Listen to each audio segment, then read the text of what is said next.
There's a number of different traps that can be used to attract the wireworms, and commonly one that we used very early in working with wireworms is just using oatmeal, adding a little bit of water, honey, making a ball, digging a hole and putting it into the ground, and then coming back 10 to 14 days later.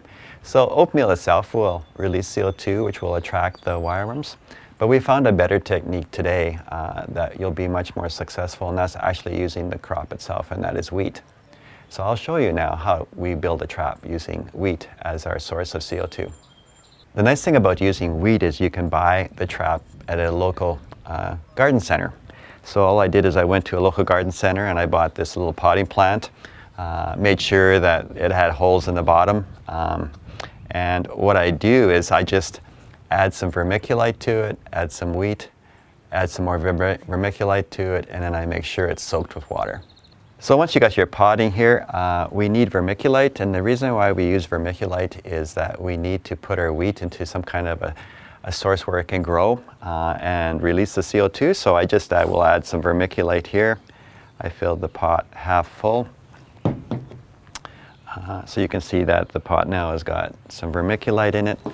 I usually weigh out about 20 grams of wheat, but for now I'll just take a handful of wheat and I put it on here into the pot so you can see the wheat there.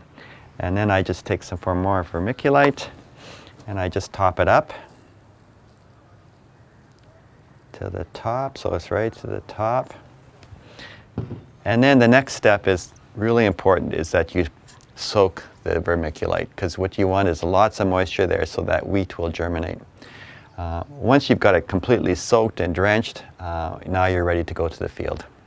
So where would you put your trap in the field? If you have a 100 acres, 200 acre field, what you want to do is you want to focus on areas where you think you've seen wireworms. And one of the ways of indications of that is from the previous year. After harvest, generally speaking, if there's been some wireworm damage, you'll see a thinner crop stand. And as a result of that, you want to focus on those areas because chances are that's where the wireworms are. So now that we've talked about where we want to put the traps, what is the best timing? Obviously, we want to put out traps when there's little competition for the CO2. So we definitely want to do this before we start planting in the spring.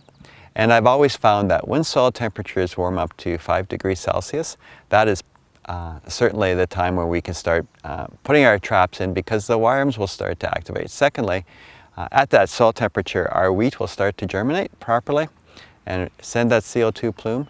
And the nice thing about putting it in early before planting is that you don't have the competition for other sources of CO2 that your wireworms could go to. So let's get ready and go to the field and put our traps out. So we just pick a spot and we start to prepare our hole.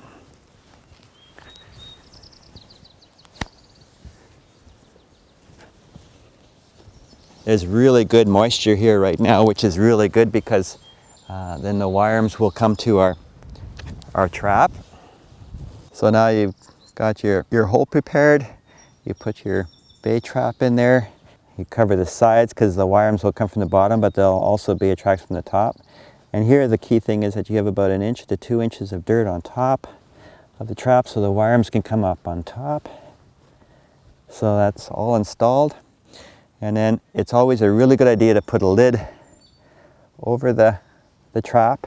And the reason why you want to do that is to make sure that it doesn't dry out, because in 10 to 14 days from now, if you get some hot and dry weather, it'll dry out the top. By keeping the lid over it, it'll keep it nice and moist and the wireworms will continue to come into the trap. Then after 10 to 14 days, you want to come back, check your trap to see if you've got any wireworms in there. You pull it out. And if you do have wireworms in the field, you'll find them right on the top. And of course the wheat now will be completely sprouted. You'll have the leaves and the roots, and you just have to pull apart the plant and you should find them feeding nicely in the trap. And then you can confirm that you do have wireworms in the field before planting.